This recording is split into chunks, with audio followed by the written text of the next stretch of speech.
Welcome to Dishing Up Nutrition with licensed nutritionists and dietitians from Nutritional Weight and Wellness. We explain the connection between what you eat and how you feel. Stay tuned for practical, real-life solutions for healthier living through real food nutrition. Slow down, you move too fast.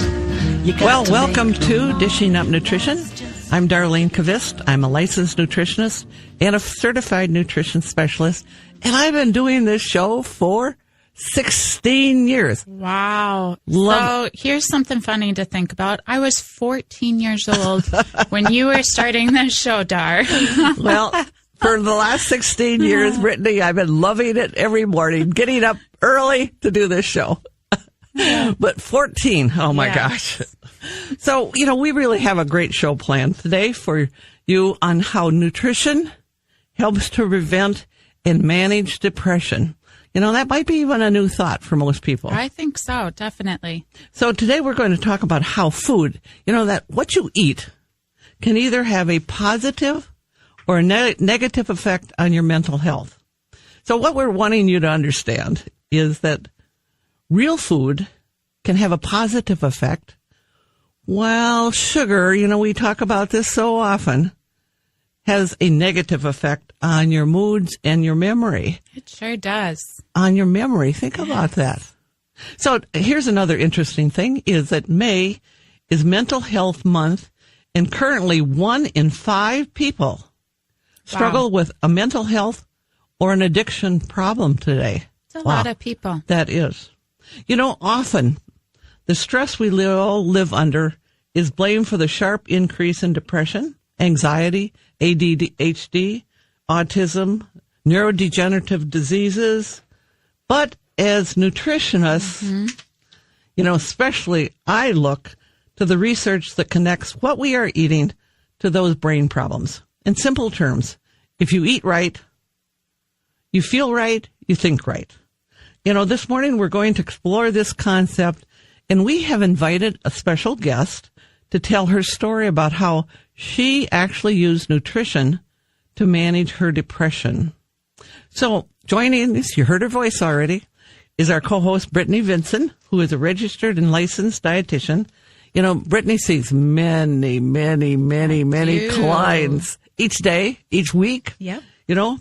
And they come because they have a variety of reasons, don't they? Mm-hmm. All kinds of different. All kids, elderly, you name it. Yep. And, one of the things that I love about Brittany is that she educates. I do. She supports. You do. Yeah. And you care. Thank you, Doug. And it comes across. Thank you. People love you. So thank you. Love to hear that. Yes, we always love that. Well, good morning, everybody. So the format of this morning's show is a little bit different because we have a guest in studio who began her nutrition journey back in 2002. 2002. How old were you then? Oh, gosh, let me do them. To help her deal with her depression and her IBS. So she's here today with us to share her success story. And so Dar and I will be interviewing Melissa Swenningson about her journey of how she used food to support her mental health and her digestion. And here at Nutritional Weight and Wellness, we think of food as an antidepressant. That's a great concept. Yes, it really is. So food as an antidepressant, most likely a brand new thought for you. But I'm sorry, go ahead. Well, in basic terms, an antidepressant is just something that will alleviate depression. Yeah. Another one we could think about is, besides food, would be exercise. Yes. Getting out and walking. Yep. Something as simple as that. Yep. Absolutely. Or sleep. Yep. Yeah, all those things.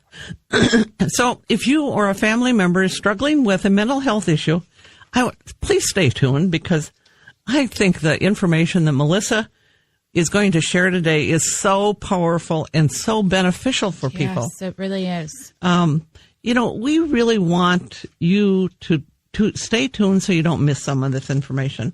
I've been in private practice for about 40 years, and I've always been fascinated with how real food and the right nutrients can have a positive effect on our brain chemistry and our mental health.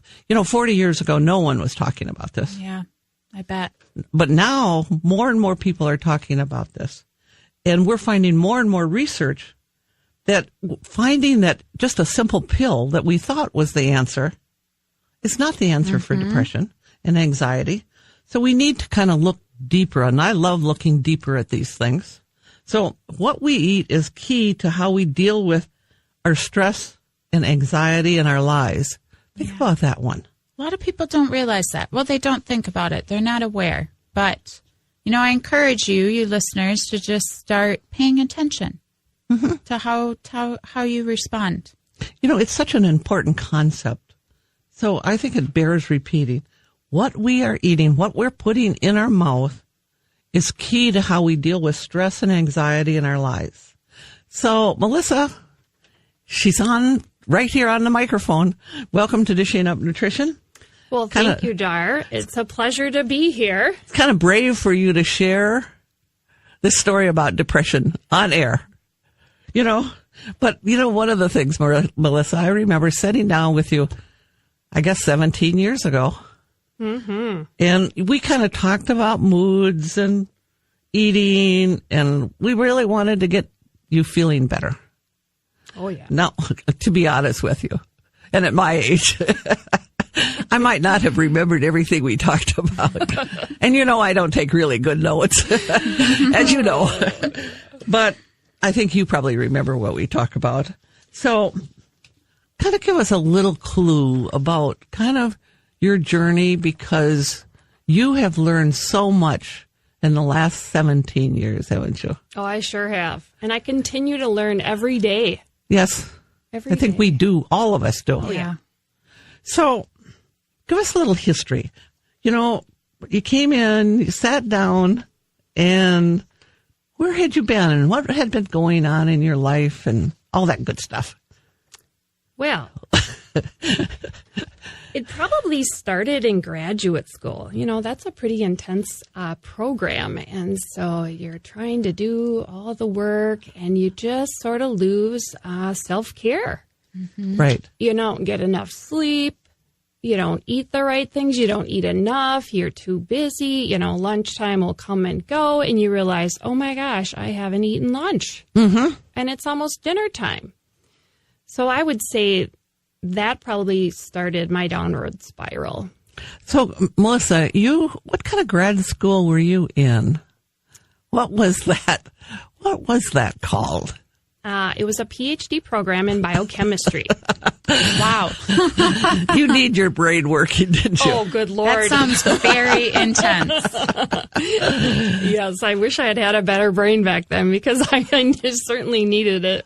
So you weren't eating well then? Well, my breakfast of choice back then was coffee that I put hazelnut creamer in just to wake up and try to take in that intensive school science. The kind of creamer that has all the bad fats and all the bad... Oh, yeah. That's the only way I could put that bitter stuff down. And then what else did you do? Coffee, and what else were you eating? My favorite was a raspberry white chocolate scone. Oh, so a coffee with sugar in it and a scone, which we know is very high in sugar. So her lifestyle habits back then versus now are so different that Melissa's actually one of our nutrition educators. So, Melissa, you shared a story with me a couple of days ago. You had finished teaching class 11. How were people responding to your teaching? Well, first of all, I love that class, Nutrition for Weight Loss. It's a 12-week journey that we all share together, and I have to say my biggest reward is seeing people make the changes, and when they share that information with me and how this program and the educators that are so passionate about what we teach, and we do really care about our clients and we want them to succeed, they thank you, they hug you, and they tell you what a big difference in their life this program has made. It just makes all the work worthwhile. And it really does. It's a wonderful experience. Yes. Mm-hmm. So I think one of the things that you said, even if a person doesn't have an issue with weight, and that's not one of their goals, this class really teaches them how to eat to support every other aspects of their life. Absolutely. And in a sense, I actually use the Nutrition for Weight Loss program to manage my depression and all the other aspects of health. So I follow all the principles that we teach. And for me, my primary concern is not weight loss. No, of course not. So, Melissa, when you say you use it to help you manage your depression, what part of it do you, that's kind of vague when you say that. What does that really mean? You use what? Well, go ahead. What I learned in Weight and Wellness, that's the 6-week class. That's like your Nutrition 101. Okay. Everything I needed to learn about nutrition, I learned in Weight and Wellness.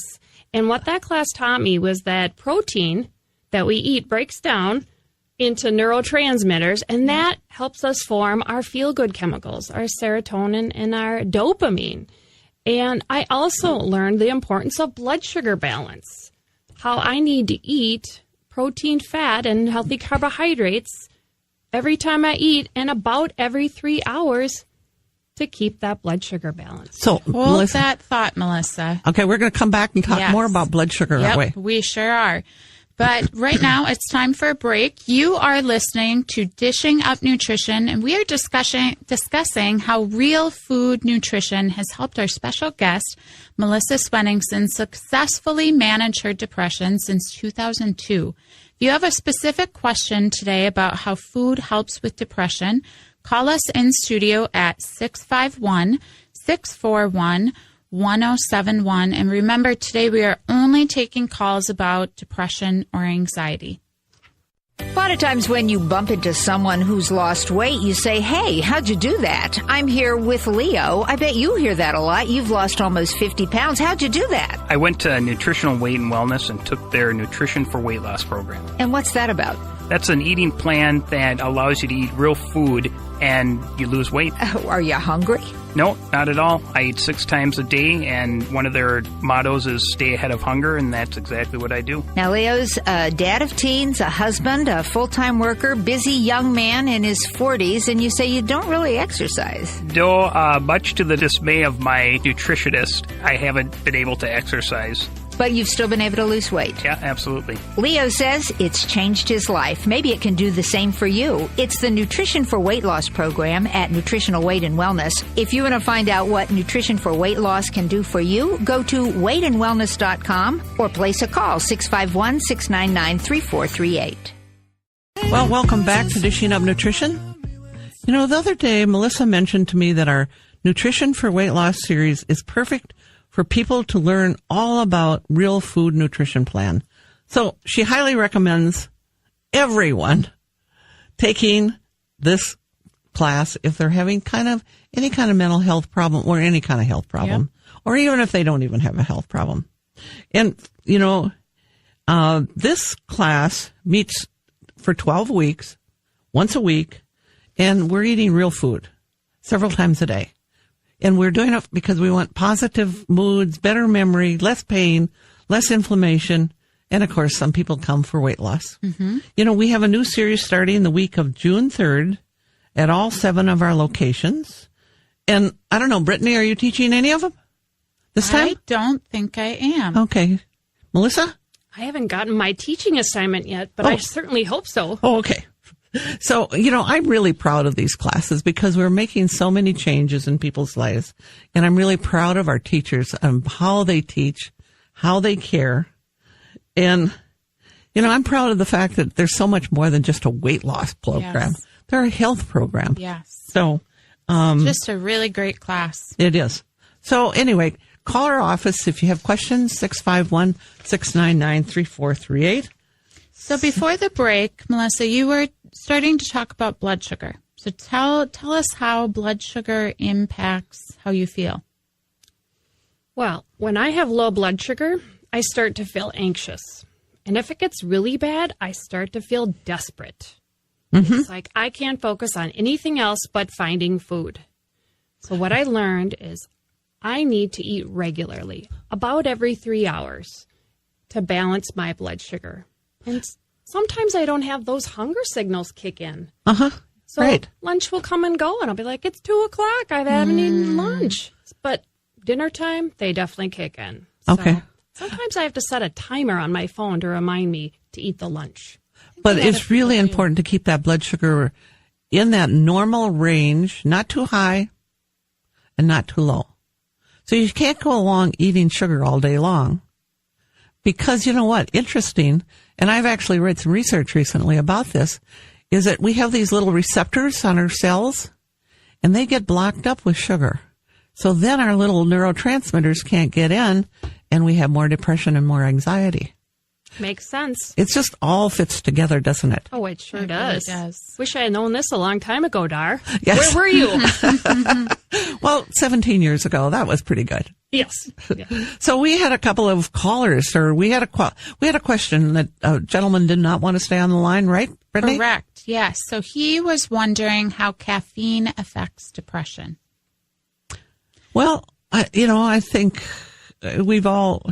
Melissa, how would you answer that question? Well, I think caffeine helps you focus, but what I learned is I can't substitute, let's say, a mocha Yeah. to give me energy and focus because that's just a bunch of sugar. Yes. So really, and you don't want it to be substituting for adequate sleep or proper nutrition. Yep. So I would say a couple cups a day, but definitely want to eat balanced, real food as well. And I would say probably 1 cup. Really, if we're being super honest with everybody. To make you feel your best. Yeah. You're right. So should we take a caller or is there none? Okay. There's no more. Okay. Yep. All right. For now.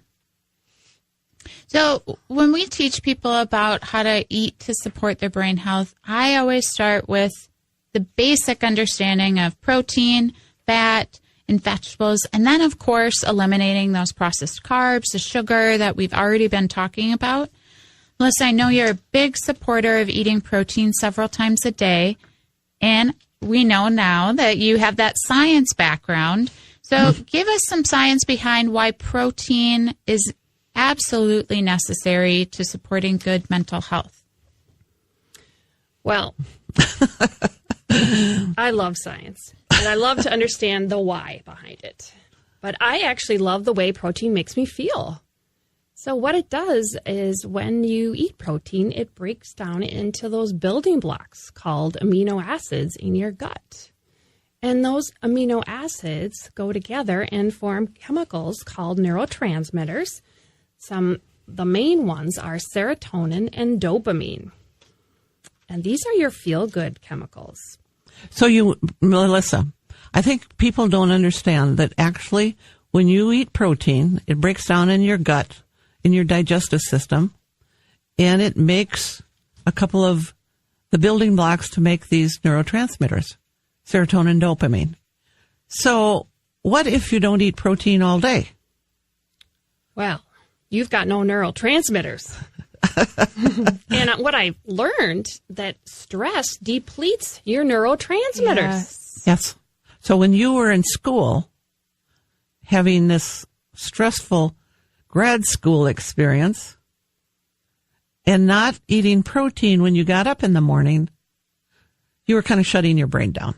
I was not setting myself up for success, that's for sure. So how did you feel? Did you have anxiety? Oh, yeah. Anxiety, exhaustion, no self-confidence, just struggling to get by. It was survival mode, Dar. So, as listeners, just think about the number of people, and I'm thinking kind of like the younger people these days. They jump out of bed, they grab a cup of coffee, and they're out the door, but they're not eating breakfast. What do you eat now for breakfast? Well, Be honest. Are you not doing the scone any longer? Oh, gosh, no. Those scone days are over. That's good. Well, my favorite breakfast is probably the most simple, which is scrambled eggs and spinach sauteed in butter and a little Tangelo, those cutie oranges. That's probably my favorite, easiest breakfast. But if I'm in a grab-and-go situation, I make our protein shake. So I've got protein, powder, fat and some fruit in there, and maybe a little spinach. It's a really great option. So I'm definitely getting all my nutrients in. It's just not made from scratch. Right. And, I always make 3 to 6 protein shakes so that I always have one that I can grab and go with. And I know that I'm getting my carbohydrates, which is the fruit. I know I'm getting the protein to make my neurotransmitters. And I put coconut milk in because that's the fat. It's perfect. It's so simple. It keeps your blood sugar stable. It keeps your blood sugar stable. No anxiety. No, I always keep something in my purse, healthy snack options, so that I can avoid getting to that low blood sugar state and feeling that anxiety. That's an awful feeling. So, Brittany, we talk about we need protein, and I don't know if our listeners, sometimes people think, well, I could eat pea protein or I could eat, So what do you tell clients? Animal sources of protein are really our best source of protein. So that could be chicken, beef, fish, dairy, if you can tolerate it. So that's the most bioavailable or usable for our body. Pea protein doesn't have very much protein, and we actually can't even utilize all the protein in there. It's bound up to fiber. And then a lot of times you would need to eat huge amounts of those, and then you're just going to end up getting too many carbohydrates. Right, exactly. Yeah. So the animal sources of protein are really our best source of protein, and we really find that to be true for our clients every day. So what we're, kind of go back and repeat this and help me out, both of you, with this, is that when we eat protein, it goes down into our gut or in our intestinal tract, breaks down and makes what? Serotonin, dopamine, amino acids, and dopamine. And those are 2 of the very important neurotransmitters, aren't they? They are. So we're going to talk more about those neurotransmitters. Already a break. I know. He keeps cutting me off. You are listening to Dishing Up Nutrition. I want to read a comment that a recent class member wrote on her evaluation sheet after taking our 12-week Nutrition for Weight Loss program that we've been talking about already in the show. So she wrote, I've lost 16 pounds. I'm sleeping better and more. I feel better, more energy, and I'm moving my body more. Now, here's a special comment she wrote that I think maybe a lot of people can relate to. I can cut my toenails without my belly hurting. Amazing. Yes. She also said, I like that I ate real food, not having to count calories or points or feeling too hungry. Always feeling bad about what I was eating. So she wasn't feeling bad about what she was eating. She was feeling really good about it. And she said there's a lot of new information, but it all ended up coming together. So if you want more information about our nutritional services, call our office at 651-699-3438 or visit our website at weightandwellness.com to get your answer to your questions. Well, welcome back to Dishing Up Nutrition. Tomorrow is Mother's Day. I hope everybody remembers that.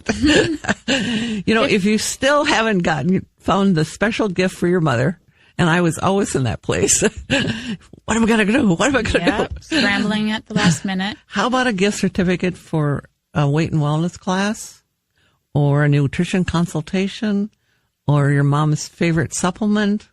Magnesium is great. It is. Or, even the cookbook that we have. It's a great idea. So really, time is running out. So call 651-699-3438 and we'll help you get that perfect gift for mom. So, we were talking about people eating protein before break. But as nutritionists, we know sometimes it is so hard to get people into that routine. It is. Of eating breakfast with protein, eating a snack with protein, eating sometimes. People are so used to just skipping. Yes. And then overeating. And I think especially when you're depressed, it makes it that much harder to get motivated to cook for yourself. Mm-hmm. And some of my clients have asked me, can I just take an antidepressant to make my neurotransmitters? Because I don't have time to cook or I don't have the energy to. So doesn't Prozac or Zoloft make my serotonin?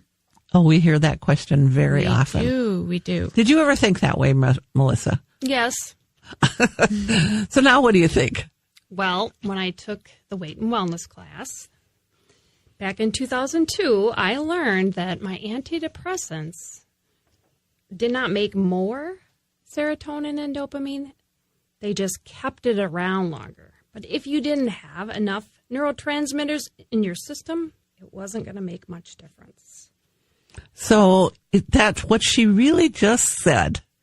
If you don't have those building blocks from eating protein, your antidepressants don't work very well. Because you don't have the neurotransmitters. Right. Mm-hmm. It's got nothing to hold. Yep. So you're eating a good breakfast now. Mm-hmm. You're eating eggs, which has protein. Mm-hmm. You're eating some vegetables. Absolutely. And you're eating some good fat. Yes. And you're balancing your blood sugar and you're making your neurotransmitters. That's right. That's simple, isn't it? Sure. It takes planning. It takes planning. Sure does. Planning and preparation, and you have to stay on top of it, because if you don't, you might go back to that depression. So one of the things that I found working with clients for all these years, 40-some years, that, sometimes we need to give them a little help to get going. Yes. Because this is new behavior.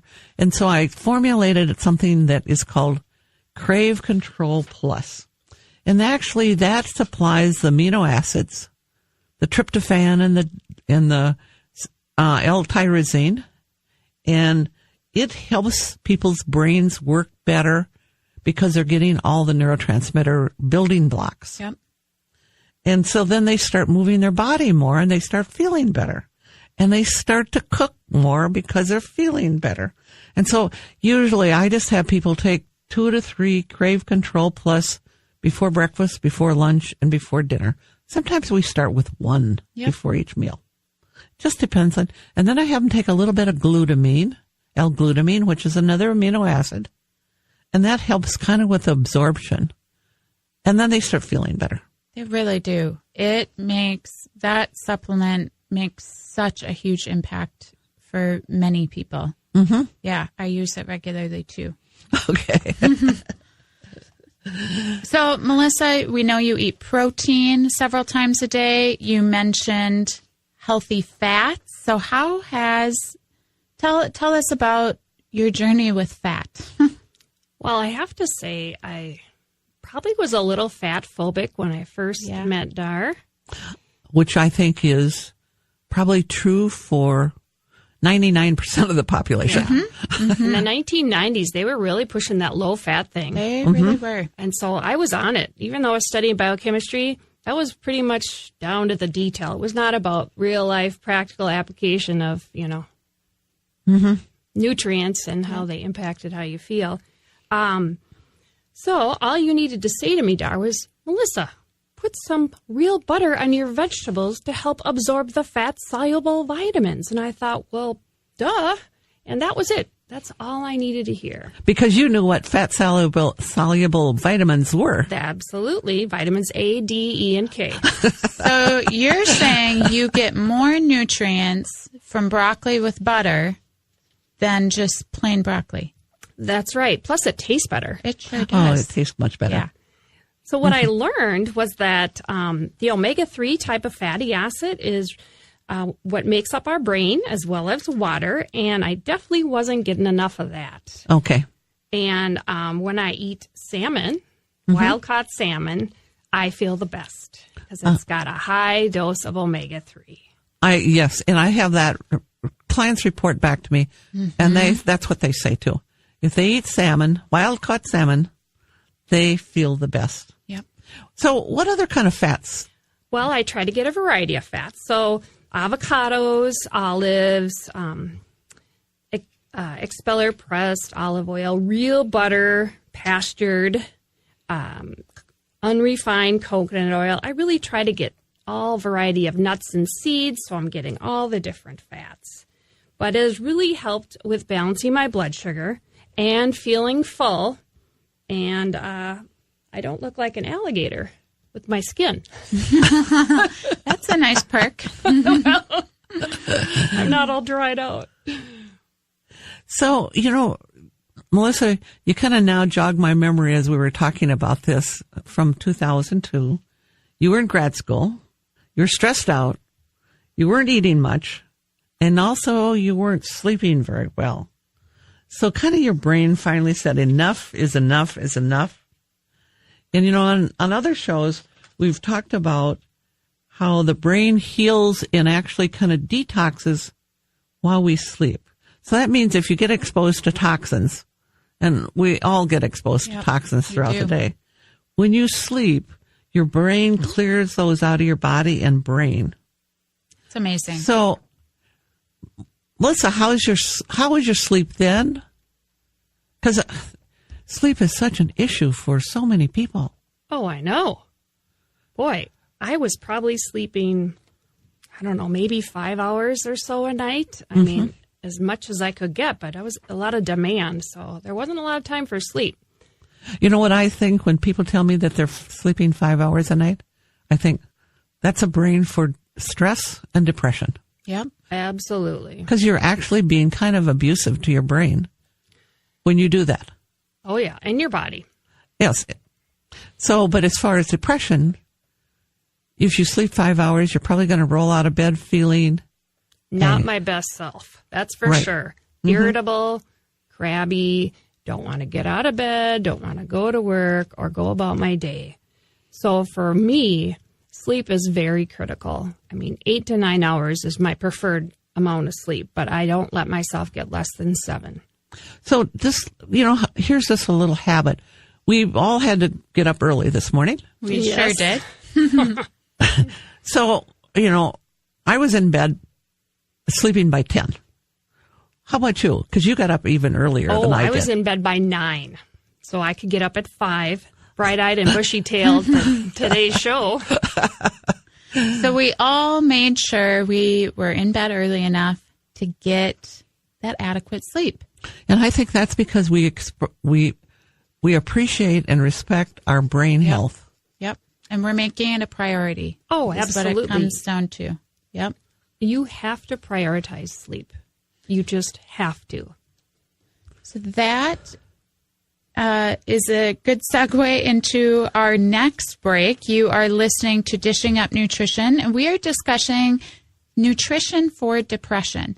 May is Mental Health Month, and after listening to Melissa share her personal story, you should now understand the importance of nutrition to prevent depression and also to effectively manage depression. So I encourage you to set up a 2-hour initial consultation to help you learn what foods and supplements will help you to make that happy brain chemicals we all want. At Nutritional Weight and Wellness, we think of real food as the most powerful antidepressant that has ever been created. Isn't that great? It is great. So if you have questions, you can actually email me. My email is Brittany, BRITNI, at weightandwellness.com. I will gladly answer your questions. Wow, Brittany, that's good. Yes. Thank you. My email will be full, I'm sure, on Monday. Yes. But that's great. We'll be right back. Well, welcome back to Dishing Up Nutrition. If you have questions about perimenopause, menopause, or postmenopause, join Chris, Joanne, and me next Saturday, May 18th, for our 5-hour menopause survival seminar. And that's at our Maple Grove location. And I can honestly say that during this time in your life, you can absolutely have menopause zest and feel great. I know, because I've been there. So sign up today before all the seats are taken, and they do fill up. They do. Yeah. So call 651-699-3438, or you can go to weightandwellness.com. So next Saturday on Dishing Up Nutrition, Cara and Melanie will discuss cancer prevention, how nutrition affects that, and she'll share how eating sugar and processed carbs dramatically increases your cancer risk. So that plate of pancakes, not a good thing. Not a good thing at all. So tune in and tell your friends, because this is kind of such an important show too. It is. So, Melissa, we mentioned earlier in the show, you also had IBS during this time. So you weren't eating the protein to get the neurotransmitters, and then your gut health was not very good. And we know, more and more research is pointing to the fact that our gut or our intestinal tract is our second brain. So there's like a double whammy for you. Oh, yeah. So you had IBS. Oh, yeah. But you had more, I think people think IBS diarrhea. No, I was probably constipated since I was a kid. So when I met you when I was 32, you helped me to have a regular bowel movement every day. And which we need. Absolutely. You got to get rid of the toxins. You don't want to be carrying around that all day, every day. And, you can get irritable after being bound up for a while. So, it's so important, besides getting rid of the toxins, you have to have your digestive system working well, because let's go back to protein a minute. What happens when you eat protein? Well, you need a healthy gut to be able to break down the protein into those amino acids to form those neurotransmitters. And I definitely did not have that going on for me. Okay. So, Melissa, is there one thing or a couple of things that helped you with your constipation? Well, that bifidobalance. Okay. Bifidobacteria probiotic that NutriKey makes really helped with regularity. I also used magnesium. It helps relax the muscles in my colon so I could go every day. And what kind of magnesium did you use? Well, I probably started out with the mixed magnesium, which has magnesium citrate and magnesium glycinate in it.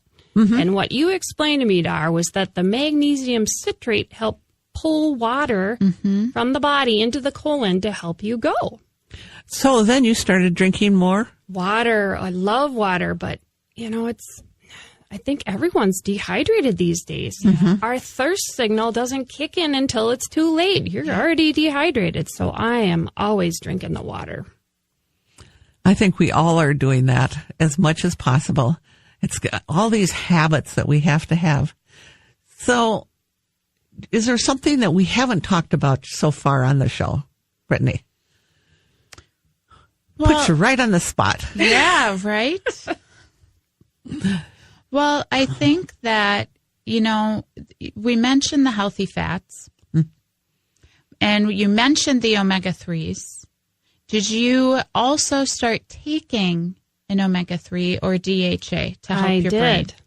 I started taking, and I still take, the DHA type of omega-3 fatty acid. And what Dar taught me was that is the exact type of fat that our brain is made up out of, and that you can find in the yolks of eggs and wild-caught salmon. And it's in breast milk? Yep, breast milk and grass-fed beef. Yep. Sardines. Yep. Oh, yeah, that's a tough one. So I started with 3 a day, one with each meal, and then I upped it when I started the teacher training program for your company. Because I needed my memory to work. And so that helped me retain all the information I was studying. And it's made a big difference just going from 3 to 4. Wow, that's amazing. Oh, I wish I had that tool back in the day. Yeah. Could have probably done better on my exams. Probably. You mentioned earlier it's hard. We have to plan to stay on top of things. So what keeps you motivated? What inspires you to keep doing this? Well, to be honest, I want to feel good. Yeah. And that's the bottom line. And I know there's things I need to do to make that happen. And, I have to get up and I have to eat something, and I can't be doing what I used to do. So you know what? One of the kind of things that I hear from a lot of clients is, oh, I'll just go for a run and then I won't eat. Did you ever fall into that one? Oh, yeah. I used to coach marathoners, and you have to get up really early, kind of like today, to get that run going because it's long. So having breakfast before running, that was a tough. More stress on the body. Oh, a lot of stress. And that you could qualify that as an overtraining, over-exercising because of the amount of running you have to do to train for a marathon. Yes. So not only are you starting with nothing, but you're depleting your body further. I mean, you need more antioxidants than the average person does. And I wasn't getting those in because I wasn't eating enough vegetables either. And that's something we haven't talked about. So if you were thinking about all, your lifestyle now, because you do exercise. I do. It makes me feel good. Yes. But you're not running marathons. No. All right. So kind of give people a broad spectrum of how do you keep your mental health in check, and how do you do this every day? I don't know if we have enough hours, but just keep going. Might have to have another show to our part two. Well, from a movement standpoint, just getting outside and even walking around the block, walking around my neighborhood, getting fresh air and moving my body feels good. Mm-hmm. Now, going for a quick little run, walk, kind of casual, no plan, just enjoying the ride basically for 30 minutes, whatever, plus or minus, that I can feel a lift in my dopamine, my endorphins, and, it stimulates the blood flow to the whole body, which includes the brain, and it gives me energy. Mm-hmm. And so when you're exercising, you want to eat better. When you eat better, you want to exercise. Yeah. So they kind of, help propel each other forward. So when you eat better, I know we've said this a few times, but give us a little clue about what that means for you on a daily basis. What do you have to do? I have to plan. I have to go grocery shopping. I have to have the food on hand. I always have grab and go protein, vegetables, and healthy fats. Always grab and go available. But cooking is the very best. Mm-hmm. When I cook a healthy meal, I feel so satisfied and satiated that I don't want that sweet after dinner like I used to. Yep. That is wonderful. You know what? Melissa, thank you so much. Thank you so much for being on. Thank you. Our goal at Nutritional Weight and Wellness is to help each and every person experience better health through eating real food. It's a simple yet very powerful message. Eating real food is truly life-changing. Thank you so much for listening, and happy Mother's Day to all of you moms out there. Thanks for listening to Dishing Up Nutrition. If you enjoy this podcast, please share your favorite episodes with a friend or leave a review on iTunes, Stitcher, or iHeartRadio. The content and opinions expressed are those of the hosts or presenters. They are not intended to diagnose, treat, cure, or prevent disease. Product statements have not been evaluated by the FDA.